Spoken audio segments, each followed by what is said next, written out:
please subscribe and don't forget to press the bell icon to get notified whenever we upload a new video.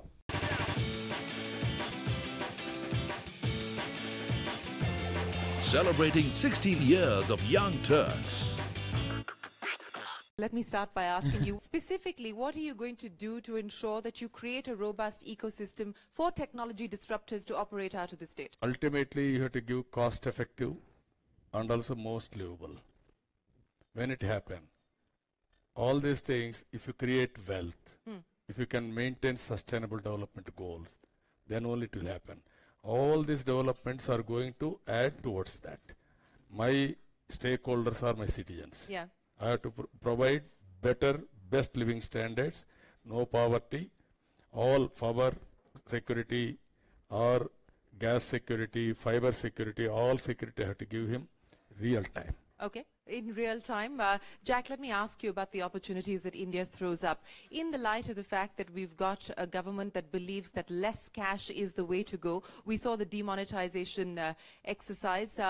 We've seen digital payments rise significantly since then. So how do you sort of see the Indian context today, and what do you believe is the need of the hour now to ensure that this continues? Yeah, I mean, I'll just start by saying, you know, certainly from where we sit, there's probably no single market in the world that represents more potential for broadening inclusion and expanding access to financial services through electronic payments than India.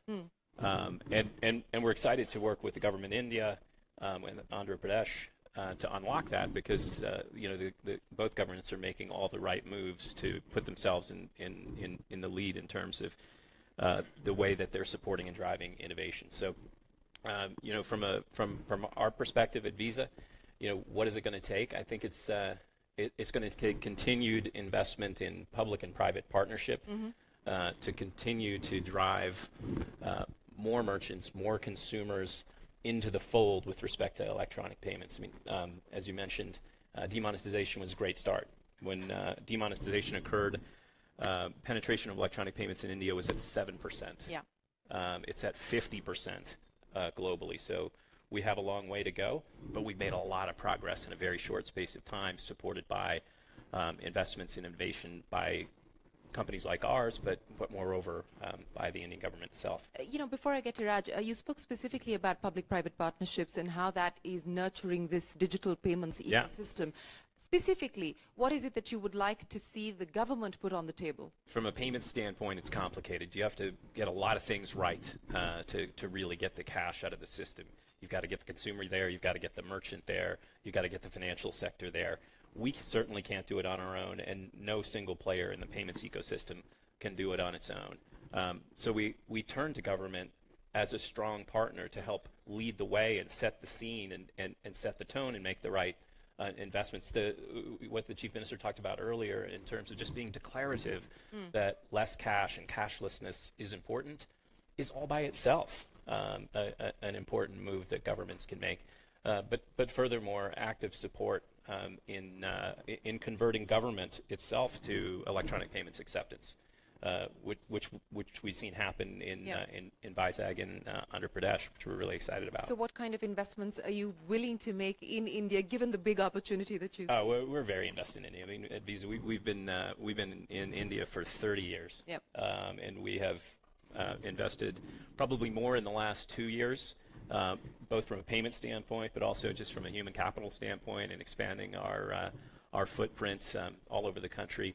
And we're just going to continue to invest on both dimensions, because we feel there's just so much potential there. Raj, where do you see potential? Where do you see the most opportunity that you can capitalize on? You know, there's two areas we've invested in India in the past year in 2017. The first is around payments. So we're big believers in the fact that there is more space in the payments market, even with Paytm and other large players. We think that there's more innovation coming in the space.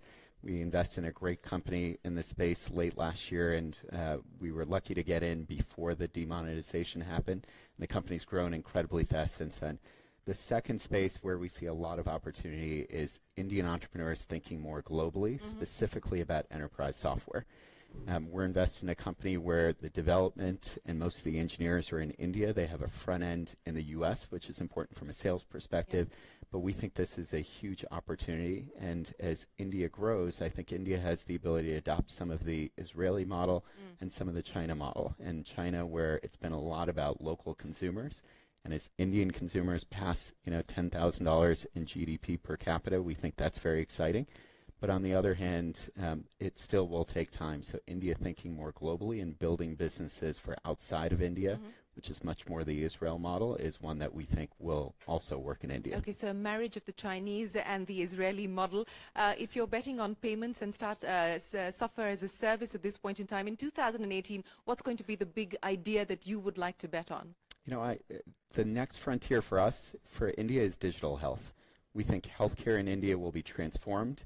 Younger people who have more discretionary income, who are more aware of their health and want better treatment options, and elderly people. And when you combine that with a large portion of people who are not near a primary care provider, we think enterprise software in digital health is the next frontier in India. Okay, digital health, next frontier. Let me ask you about the opportunities that you see in India and what looks ripe at this point in time from a bet that you would like to make. So, look, in general, AI, IoT and blockchain have been referred to here today a few times, and that won't surprise anybody. Since you're talking about blockchain, and this is the big buzzword that everybody's sort of trying to understand and grapple with at this point in time, governments included, in India, and I think this is something that governments around the world are dealing with, how do you treat cryptocurrencies? What do you do with Bitcoin, for instance? And I think this is a conversation that currently is consuming the Indian government as well. It's not legal tender, but then do you regulate it? Do you allow it to happen? Where do you see the future for cryptocurrencies and for things like Bitcoin? Sure, okay, that's a very good question. So let's talk about a Bitcoin as a first generation blockchain protocol, and it was designed, it's a fantastic invention. Designed to be a cryptocurrency, but today I think we could all agree that it's not necessarily being used as a prevalent medium of exchange. So it's more of a speculative instrument right now.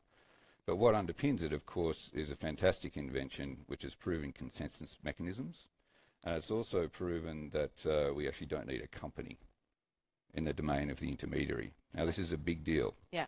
If you think about the business models of the last 30 years, the last 3 decades, a majority of the most successful business models have been dominated by intermediaries. So you think about banking, exchanges, eBay, Facebook, Google, Amazon, Airbnb, Uber, they're all intermediaries. Now, blockchain eats intermediaries for breakfast.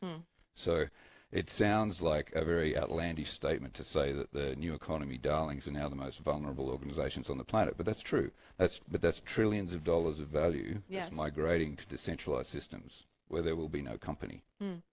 Now, in terms of currency, so in third generation protocols beyond Bitcoin and Ethereum, we'll see that cryptocurrencies become pegged to things like fiat currencies, or better still, baskets of fiat currencies. So we'll have inherent stability in those, and they'll become a medium of exchange, and tokens will be something else. They'll be important to the proper functioning of the system. So these things pull apart. How critical will it be for central banks to support cryptocurrencies if we need them to work? Well, they will. And in fact, a number of central banks already have been exploring for quite some time issuing crypto-based fiat, which of course will be a form of pegged. A couple of Western economy governments have been concerned about the demise of cash in their society. Yes. So we had another GFC or a worse event, then cash is often, or money is existing on bank-issued plastic. So if financial institutions cease to exist, there would be no money. So central banks are realizing that they need to have an alternative to cash, which is not dependent upon banks. So given the fact that you see the activity in the Bitcoin, especially at this point in time, is largely speculative, do you believe that we're headed for a bust? Bitcoin is not the main game. Yeah. The main game is decentralized open platforms where entire industries are transformed. So, we're working on a diamond platform at the moment, a ticketing platform, transportation. These are pan-industry platforms, and they account for far greater opportunity and value than, basically Bitcoin is 3 or 4 columns on a spreadsheet. An address, a balance, access control script, fantastic invention. We should all laud it. So we're standing on the shoulders of giants. Yes. But, you know, it is what it is. The game ahead of us is much larger and much more impactful for society. We keep talking about the demographic advantage and the demographic dividend that India enjoys. But if we're talking about Industry 4.0, we're talking about, you know, the protocol, the third protocol that we're likely to move to sooner rather than later. What is it going to take from a government's perspective to try and reskill people? I mean, we have to think out of the box as far as education is concerned. Let me ask you, Raj, for your comments, and then I'll get the Chief Minister to address that as well.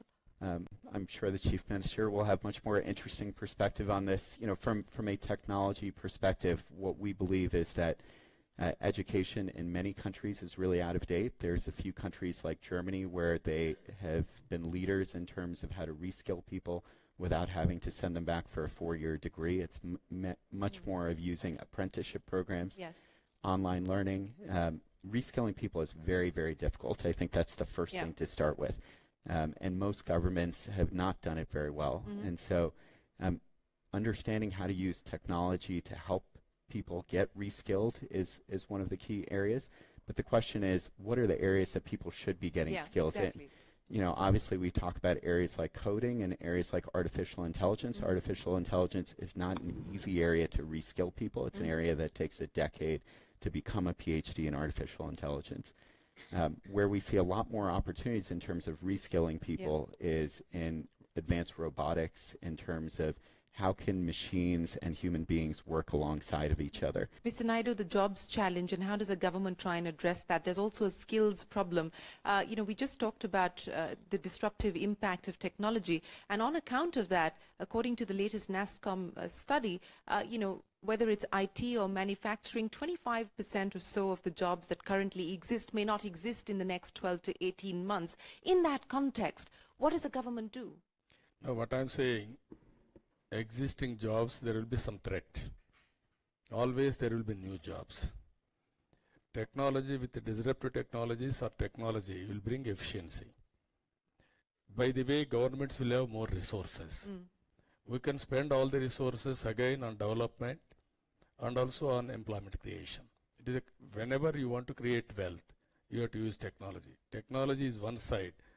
It is a no more option. It is a compulsion. You have to adapt, or otherwise you have to perish. There is no other way.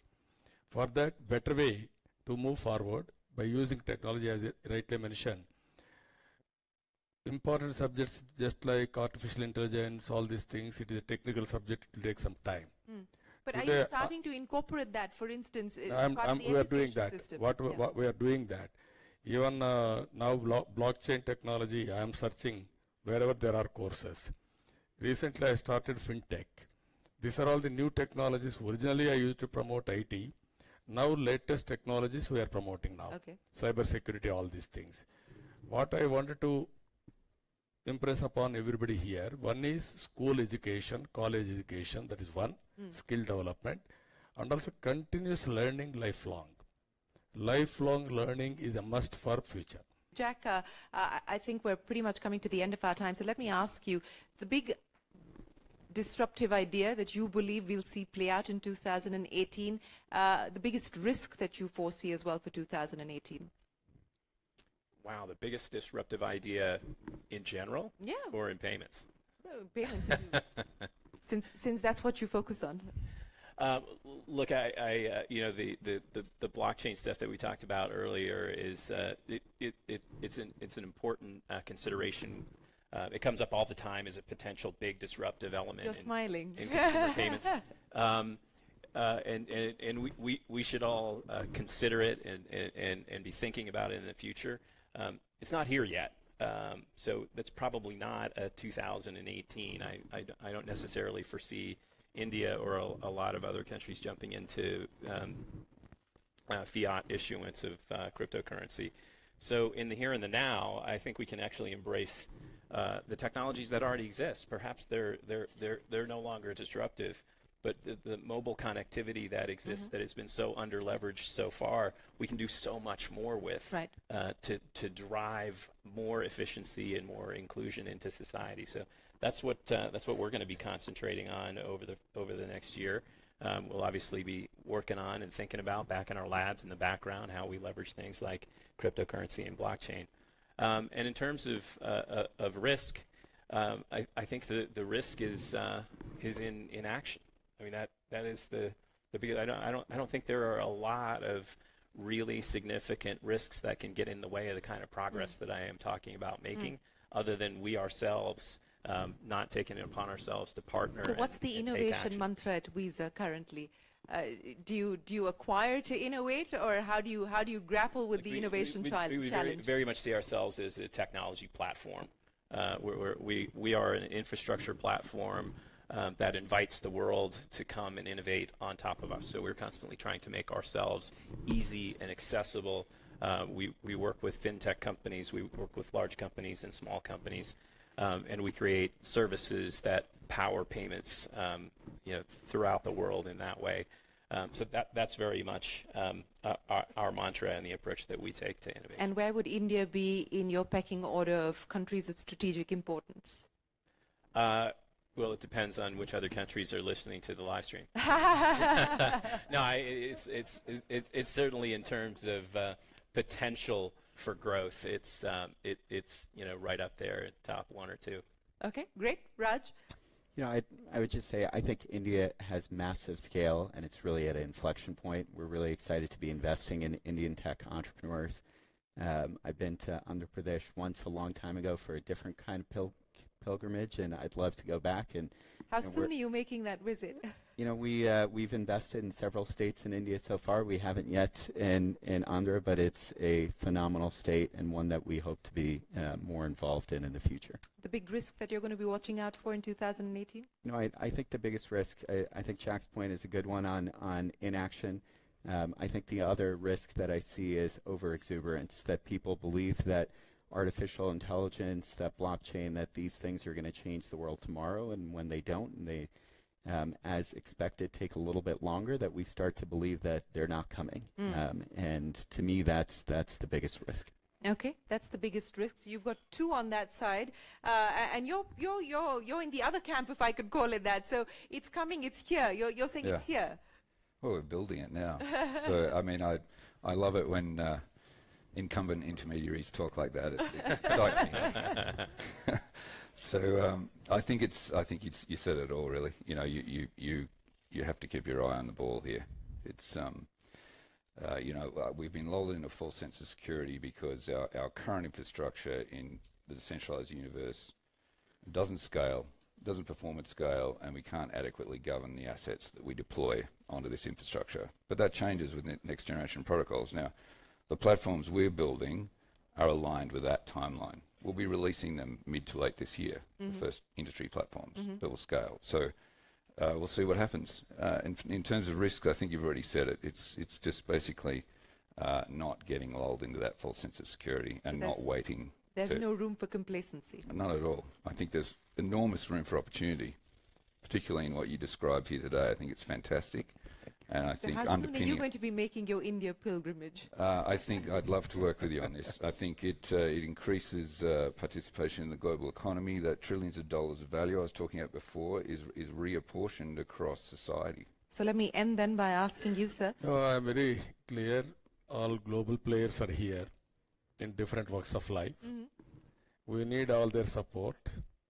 Andhra Pradesh will be a pilot project.